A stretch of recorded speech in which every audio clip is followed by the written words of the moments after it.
ನೀವು hiking point ನಿಂತ್ರ ಬಂದು top ವರ್ಗು ಬರ್ತಿರಲ್ಲ ಅಲ್ಲಿವರೆಗೂ ಇದೇ ತರ ಕಲ್ಲು ಬಂಡಿ ಮೇಲೆ ನೀವು ಟ್ರೆಕ್ ಮಾಡಬೇಕು. ಬೆಟ್ಟದ ಮೇಲೆ ಹೋದ್ಮೇಲೆ ಸ್ವಲ್ಪ ಅಲ್ಲಿ ಒಂದು 4-5 ಮರಗಳು ಸಿಗುತ್ತೆ. ಅಲ್ಲಿ ಬಿಟ್ರೆ ಇನ್ನು ಉಳ್ಕಿದ್ದೆಲ್ಲ ಬರೀ ಕಲ್ಲು ಬಂಡಿನೇ. ಸೊ ಹಾಗಾಗಿ ನೀವು ಬೇಗ ಬಂದು ಟ್ರೆಕ್ ಮಾಡಿದ್ರೆ ಭಾರಿ ಒಳ್ಳೇದು. ಸನ್ರೈಸ್ ನೋಡಿ ಹೆಂಗೆ ಕಾಣಿಸುತ್ತೆ. ಇನ್ನು ನಾವು ಅಲ್ಲಿ ಮೇಲೆ ಕಾಣಿಸುತ್ತಲ್ಲ ಅಲ್ಲಿ ಆ ಕಡೆ ಹೋಗ್ಬೇಕು.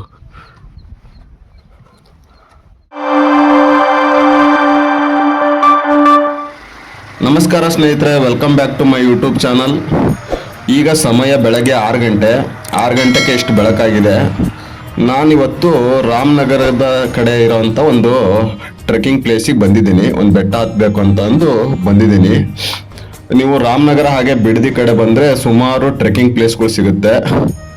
ಈ ಟ್ರೆಕ್ಕಿಂಗ್ ಹೋಗ್ಬೇಕು ಅಂತ ಒಂದು ಪ್ಲ್ಯಾನ್ ಇರಲಿಲ್ಲ. ಬಟ್ ರಾತ್ರಿ 12 ಗಂಟೆ ಸುಮಾರು ನನ್ನ ಫ್ರೆಂಡ್ ಹೋಗೋಣ ಅಂತ ಅಂದು ಎಲ್ಲಿಗಾದ್ರೂ ರಾಮನಗರ ಕಡೆ ಎಲ್ಲಾದರೂ ಟ್ರೆಕ್ಕಿಂಗ್ ಹೋಗೋಣ ಅಂತ ಕೇಳಿದಾಗ ನಾನು ಅವಾಗ ಸರ್ಚ್ ಮಾಡಿ ಈ ಬೆಟ್ಟ ನೋಡಿಕೊಂಡು ಚೆನ್ನಾಗಿದೆ, ಹತ್ತಿ ಇಳಿಬೋದು ಬೇಗ, ಅಂದರೆ ಬಿಸಿಲು ಬರೋದ್ರೊಳಗೆ ಹತ್ತಿ ಇಳಿಬೋದು ಅಂತ ಅಂದು ಪ್ಲ್ಯಾನ್ ಮಾಡಿಕೊಂಡು ಈ ಬೆಟ್ಟಕ್ಕೆ ಬಂದಿದ್ದೇವೆ.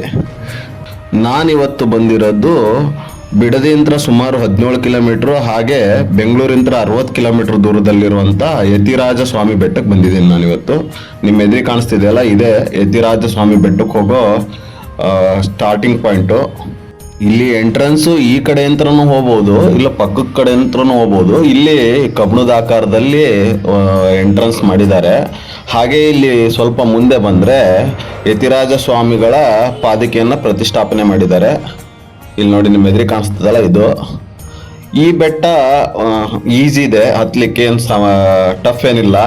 ಸುಮಾರು ಇಲ್ಲಿಂದ ಒಂದು 500-600 ಮೀಟ್ರ್ ಅಷ್ಟೇ ಬೆಟ್ಟ ಮೇಲೆ ಟಾಪ್ ಸಿಗುತ್ತೆ. ನೀವು ಈ ಬಿಗ್ನರ್ಸಿಗೆ ಈ ಬೆಟ್ಟ ಬೆಸ್ಟ್ ಹತ್ತಲಿಕ್ಕೆ. ನೋಡಿ ಇಲ್ಲಿ ಸ್ವಲ್ಪ ಮೆಟ್ಲು ಥರ ಮಾಡಿದ್ದಾರೆ. ಇಲ್ಲಿ ಸುತ್ತಲಿಗೂ ಮಾವಿನ ತೋಪುಗಳಿದೆ, ಮಧ್ಯದಲ್ಲಿ ಈ ಬೆಟ್ಟ ಇದೆ. ಹಾಗೆ ಇದು ಫಾರೆಸ್ಟ್ ಏರಿಯಾದಲ್ಲಿದೆ ಇದು ಬೆಟ್ಟ. ನಿಮಗೆ ಡೈರೆಕ್ಟ್ ಇಲ್ಲಿ ಬರೋಕ್ಕೆ ರೋಡ್ ಇದೆ, ಏನು ತೊಂದರೆ ಇಲ್ಲ. ನೀವು ಅಂದ್ರೆ ಗೂಗಲ್ ಮ್ಯಾಪ್ನಲ್ಲಿ ಹೋಗಿ ಕರೆಕ್ಟ್ ಯತಿರಾಜ ಸ್ವಾಮಿ ಬೆಟ್ಟ ಅಂತ ಮೆನ್ಷನ್ ಮಾಡಿದರೆ ಸಾಕು, ನಿಮಗೆ ಡೈರೆಕ್ಟ್ ಇಲ್ಲಿ ಲೊಕೇಶನ್ ಕರೆಕ್ಟ್ ತೋರಿಸುತ್ತೆ. ನೀವು ಹತ್ಕೊಂಡು ಬರ್ಬೋದು. ಇಲ್ಲಿ ಬೆಟ್ಟದ ಮೇಲ್ವರೆಗೂ ಈ ಥರ ಮಾಡಿದ್ದಾರೆ ಇದನ್ನು, ಅಂದರೆ ಮೆಟ್ಲು ಥರ ಮಾಡಿದ್ದಾರೆ. ಈಗಿನ ಬೇಸಿಗೆಗಾಲದಲ್ಲಿ ಈಸಿಯಾಗಿ ಹತ್ಬೋದು, ಮಳೆಗಾಲದಲ್ಲಿ ಸ್ವಲ್ಪ ಕಷ್ಟ ಇದು, ಯಾಕೆಂದರೆ ನೀರು ಹರಿಯುತ್ತೆ ಇಲ್ಲಿ ಫುಲ್ಲು. ನೀವು ಈ ಬೆಟ್ಟಕ್ಕೆ ಬೆಳಗ್ಗೆ ಬೇಗ ಬಂದರೆ, ಅಂದರೆ 6 ಗಂಟೆ ಒಳಗೆ ಬಂದರೆ ಮೇಲೆ ಬೆಟ್ಟ ಟಾಪ್ ಮೇಲೆ ಹೋಗಿ ಸೂರ್ಯೋದಯ ಆಗೋದನ್ನ ನೋಡ್ಬೋದು. ನೀವು ನಿಮ್ಮ ಎದುರಿಗೆ ಕಾಣಿಸ್ತದೆ ನೋಡಿ, ಎಷ್ಟು ಚೆನ್ನಾಗಿ ಬ್ಯೂಟಿಫುಲ್ ಆಗಿದೆ ಸೂರ್ಯೋದಯ ಆಗ್ತಿರೋದು. ಇದನ್ನು ನೀವು ಈ ಥರ ಅಂದರೆ ಸಂಜೆ ಬಂದರೆ ಸೂರ್ಯಾಸ್ತವನ್ನು ನೋಡ್ಬೋದು. ಈಗ ಸೂರ್ಯೋದಯನ ನೋಡ್ತಿದ್ದೀರಾ ನೀವು, ನಿಮ್ಮ ಎದುರಿಗೆ ಕಾಣ್ತಿರೋದು. ಇನ್ನೂ ಸ್ವಲ್ಪ ಬೆಟ್ಟ ಹತ್ತಬೇಕು, ಒಂದು ½ an hour ಆಗುತ್ತೆ ಅಷ್ಟೇ. ಇದು ಟ್ರೆಕ್ ಮಾಡೋಕ್ಕೆ ಭಾಳತ್ತಾಗಲ್ಲ. ನೀವು ಹೈಕಿಂಗ್ ಪಾಯಿಂಟ್ ನಿಂತ್ರ ಬಂದು ಟಾಪ್ ವರ್ಗು ಬರ್ತಿರಲ್ಲ ಅಲ್ಲಿವರೆಗೂ ಇದೇ ಥರ ಕಲ್ಲು ಬಂಡಿ ಮೇಲೆ ನೀವು ಟ್ರೆಕ್ ಮಾಡಬೇಕು. ಬೆಟ್ಟದ ಮೇಲೆ ಹೋದ್ಮೇಲೆ ಸ್ವಲ್ಪ ಅಲ್ಲಿ ಒಂದು 4-5 ಮರಗಳು ಸಿಗುತ್ತೆ. ಅಲ್ಲಿ ಬಿಟ್ರೆ ಇನ್ನು ಉಳ್ಕಿದ್ದೆಲ್ಲ ಬರೀ ಕಲ್ಲು ಬಂಡಿನೇ. ಸೊ ಹಾಗಾಗಿ ನೀವು ಬೇಗ ಬಂದು ಟ್ರೆಕ್ ಮಾಡಿದರೆ ಭಾರಿ ಒಳ್ಳೆಯದು. ಬೇಸಿಗೆಗಾಲದಲ್ಲಿ, ಅದರಲ್ಲೂ ಮಳೆಗಾಲದಲ್ಲಾದರೆ ಏನು ಸಮಸ್ಯೆ ಆಗಲ್ಲ. ಮಳೆಗಾಲ ಹಾಗೆ ಚಳಿಗಾಲದಲ್ಲಾದರೆ ಏನು ಸಮಸ್ಯೆ ಆಗಲ್ಲ. ನಾನು ಆಲ್ಮೋಸ್ಟ್ ಬೆಟ್ಟದ ಟಾಪ್ ಪಾಯಿಂಟಿಗೆ ಬಂದಿದ್ದೀನಿ, ಅಂದರೆ ವ್ಯೂ ಪಾಯಿಂಟಿಗೆ. ನಿಮ್ಮ ಎದುರಿಗೆ ಕಾಣಿಸ್ತಿದೆ ನೋಡಿ, ಕನ್ನಡದ ಬಾವುಟ ಹಾಕಿದ್ದಿದೆಯಲ್ಲ, ಇದೇ ವ್ಯೂ ಪಾಯಿಂಟು, ಇದೇ ಟಾಪು. ಮೇಲೆ ಇಲ್ಲಿ ನಿಂತ್ಕೊಂಡು ನೋಡಿದರೆ ನಿಮಗೆ ಬೆಟ್ಟಗಳ ಸರಣಿಗಳು ಕಾಣಿಸುತ್ತೆ. ಒಂದು ಕಡೆ ಹೋದರೆ ನಿಮಗೆ ಸಾವಂದುರ್ಗ ಕಾಣಿಸುತ್ತೆ, ಹಾಗೆ ನಾರಾಯಣಗಿರಿ ಇಲ್ಲು ತಿಮ್ಮಪ್ಪನ ಬೆಟ್ಟ ಕಾಣಿಸುತ್ತೆ. ಇಲ್ಲಿ ನಿಂತ್ಕೊಂಡು ನೋಡಿದರೆ ಬಿಡದಿ ರಾಮನಗರ ಎರಡೂ ಕಾಣಿಸುತ್ತೆ ನಿಮಗೆ. ಹಾಗೆ ಇಲ್ಲಿ ನೋಡಿ ಸೂರ್ಯ ಹೇಗೆ ಪಳಪಳ ಹೊಳಿತಿದ್ದಾನೆ. ಈ ಬೆಟ್ಟದ ಆಸುಪಾಸು ಹೋದರೆ ನಿಮಗೆ ಒಳ್ಳೊಳ್ಳೆ ವ್ಯೂ ಪಾಯಿಂಟ್ಗಳು ಸಿಗುತ್ತೆ. ನೀವು ಅಲ್ಲಿ ಹೋಗಿ ಫೋಟೋಗ್ರಫಿ ಮಾಡ್ಬೋದು, ಹಾಗೆ ನಿಮ್ಮ ಟೈಮ್ನ ಸ್ಪೆಂಡ್ ಮಾಡ್ಬೋದು ಅಲ್ಲಿ. ನಾವು ಬಂದಾಗ ಭಾಳ ಕಡಿಮೆ ಜನ ಬಂದಿದ್ದರು.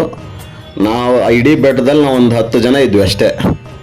ಬೆಟ್ಟದ ಟಾಪ್ನಿಂದ ಸ್ವಲ್ಪ ಇಳಿದು ಕೆಳಗೆ ಬ್ಯಾಕ್ ಸೈಡಲ್ಲಿ ಬಂದರೆ ಇಲ್ಲಿ ನೋಡಿ ನಿಮಗೆ ಇಲ್ಲೊಂದು ಬಿಲ್ಡಿಂಗ್ ಥರ ಕಾಣಿಸುತ್ತೆ, ಕಟ್ಟಡ ಕಟ್ಟಿದ್ದು. ಇದು ಬೇರೆ ಏನೋ ಅಲ್ಲ, ಇದು ಪಾಕಶಾಲಾ, ಅಂದರೆ ಊಟದ ಮನೆ ಇದು. ನೀವು ಎಲ್ಲ ಬೆಟ್ಟಗಳಿಗೆ ಹೋಗಿ ರಾಮನಗರ ಸೈಡ್ ಎಲ್ಲ ಟ್ರೆಕ್ಕಿಂಗ್ ಬೆಟ್ಟಗಳಿಗೆ ಹೋದರೆ ಬೆಟ್ಟದ ಟಾಪ್ನಲ್ಲಿ ದೇವಸ್ಥಾನ ಇರುತ್ತೆ. ಆದರೆ ಈ ಬೆಟ್ಟದಲ್ಲಿ ಬೆಟ್ಟದ ಬ್ಯಾಕ್ ಸೈಡು ತಪ್ಪಲಿನಲ್ಲಿ, ಅಂದರೆ ಗುಹೆಯಲ್ಲಿ ಈ ದೇವಸ್ಥಾನ ಇದೆ. ಶ್ರೀ ರಾಮಾನುಜಾಚಾರ್ಯರ ದೇವಸ್ಥಾನ, ಅಂದರೆ ಶ್ರೀ ರಾಮಾನುಜಾಚಾರ್ಯರನ್ನ ಯತಿರಾಜರು ಅಂತಲೂ ಕರೀತಿದ್ರು. ನಿಮಗೆ ಈಗ ತೋರಿಸ್ತೀನಿ ಆ ದೇವಸ್ಥಾನ ಹೇಗಿದೆ ಅಂತಂದು. ಒಂದು ಸುಂದರವಾಗಿ ಅದ್ಭುತವಾದಂಥ ದೇವಸ್ಥಾನ ಇಲ್ಲಿರೋದು. ಭಾಳ ಜನಕ್ಕೆ ಗೊತ್ತಾಗಲ್ಲ, ಬರ್ತಾರೆ ಟಾಪ್ ವ್ಯೂನಲ್ಲಿ ನೋಡ್ಕೊಂಡು ಏನಿಲ್ಲ ಅಷ್ಟೇ ಅನ್ಕೊಂಡು ಹೋಗ್ಬಿಡ್ತಾರೆ. ಬಟ್ ಅದು ಬ್ಯಾಕ್ ಸೈಡ್ನಲ್ಲಿ ಹೋದರೆ ಸ್ವಲ್ಪ ಡೌನ್ ಹೋಗ್ಬೇಕು. ಹೋದರೆ ಅಲ್ಲಿ ಗುಹೆಯಲ್ಲಿ ಈ ಯತಿರಾಜ ಸ್ವಾಮಿಯವರ ದೇವಸ್ಥಾನ ಇದು.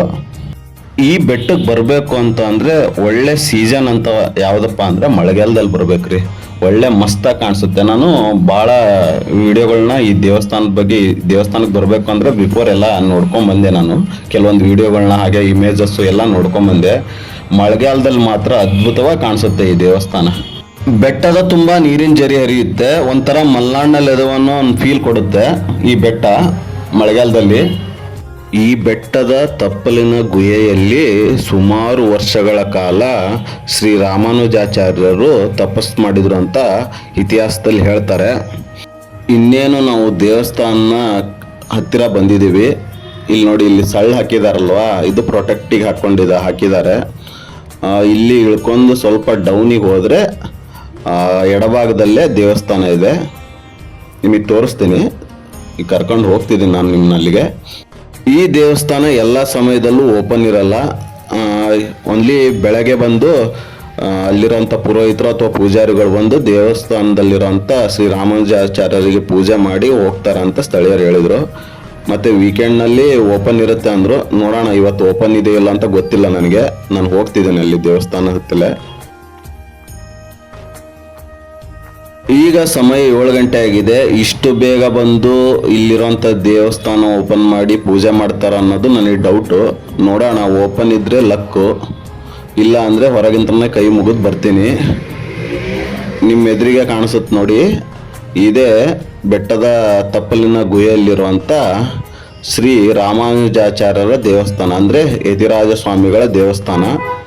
ನಿಮ್ಮ ಎದುರಿಗೆ ಕಾಣಿಸ್ತಿದೆಯಲ್ಲ, ಇದೇ ಗುಹೆಯಲ್ಲೇ ಶ್ರೀ ರಾಮಾನುಜಾಚಾರ್ಯರು ಸುಮಾರು ವರ್ಷಗಳ ಕಾಲ ತಪಸ್ಸು ಮಾಡಿದ್ದಾರೆ. ಹಾಗಾಗಿ ಇಲ್ಲಿ ಅವರ ವಿಗ್ರಹನ ಪ್ರತಿಷ್ಠಾಪನೆ ಮಾಡಿದ್ದಾರೆ. ಇವತ್ತು ಕ್ಲೋಸ್ ಆಗಿದೆ, ಓಪನ್ ಇಲ್ಲ ಇದು ದೇವಸ್ಥಾನ. ದೇವಸ್ಥಾನದ ಪಕ್ಕದಲ್ಲೇ ಸ್ವಲ್ಪ ಕೆಳಗೆ ಇಳಿದು ಹೋದರೆ ನಿಮಗೆ ಒಂದು ನೀರಿನ ಕೊಳ ಸಿಗುತ್ತೆ ನೋಡಿ. ನಿಮ್ಮ ಎದುರಿಗೆ ಕಾಣಿಸ್ತಿದೆಯಲ್ಲ, ಇದೇ ನೀರಿನ ಕೊಳ. ಈ ನೀರ ಮೇಲೆಲ್ಲ ಪಾಚಿ ಅಂದರೆ ಅಲ್ಗೆ ಬೆಳೆದು ಬಿಟ್ಟಿದೆ. ಇಲ್ಲಿ ಪೂಜೆನೂ ಮಾಡ್ತಾರೆ ಇಲ್ಲಿ ಬಂದು ಈ ನೀರಿಗೆ. ಹಾಗೆ ಮತ್ತೆ ವಾಪಸ್ಸು ನಾವು ಬಂದರೆ ದೇವಸ್ಥಾನದ ಮುಂಭಾಗ ಬರ್ತೀವಿ. ದೇವಸ್ಥಾನದ ಮುಂಭಾಗ ಬಂದರೆ ನಿಮಗಿಲ್ಲಿ ಕಣಗಿಲೆ ಹೂವಿನ ಗಿಡಗಳು ಇದೆ. ಫುಲ್ಲು ಕಣಗಿಲೆ ಹೂವು ಫುಲ್ ಅರಳಿಬಿಟ್ಟಿದೆ. ನೋಡಿಗರಿಗಂತೂ ಒಂದು ಕಣ್ಣಿಗೆ ಹಬ್ಬ ಇದು. ನೀವು ಈ ಬೆಟ್ಟಕ್ಕೆ ಬರಬೇಕು ಅಂತ ಅಂದರೆ ಬೆಂಗಳೂರಿಂತ್ರ ಸುಮಾರು 60 ಕಿಲೋಮೀಟ್ರ್ ಆಗುತ್ತೆ. ಬೆಂಗಳೂರಿಂತ್ರ ಬಿಡದಿ ಬರಬೇಕು. ಬಿಡದಿಂತ್ರ ಒಂದು 17 ಕಿಲೋಮೀಟ್ರ್ ಆಗುತ್ತೆ. ಬಿಡದಿಂತ್ರ ರೈಟ್ ತೊಗೊಂಡು ಹಳ್ಳಿಗಳ ಮೇಲೆ ಬಂದರೆ ಈ ಬೆಟ್ಟ ನಿಮಗೆ ಕಾಣಸಿಗುತ್ತೆ. ಈ ವಿಡಿಯೋ ನಿಮಗೆ ಇಷ್ಟ ಆಗಿದ್ದರೆ ದಯವಿಟ್ಟು ಸಬ್ಸ್ಕ್ರೈಬ್ ಮಾಡಿ, ಹಾಗೆ ಲೈಕ್ ಮಾಡಿ. ಹಾಗೆ ಈ ದೇವಸ್ಥಾನದ ಬಗ್ಗೆ ಇನ್ನೂ ಹೆಚ್ಚಿನ ಮಾಹಿತಿ ಇದ್ದರೆ ದಯವಿಟ್ಟು ಕಾಮೆಂಟ್ ಬಾಕ್ಸ್ನಲ್ಲಿ ಕಮೆಂಟ್ ಮಾಡಿ. ಎಲ್ಲರಿಗೂ ಒಳ್ಳೆಯದಾಗಲಿ. ಧನ್ಯವಾದಗಳು.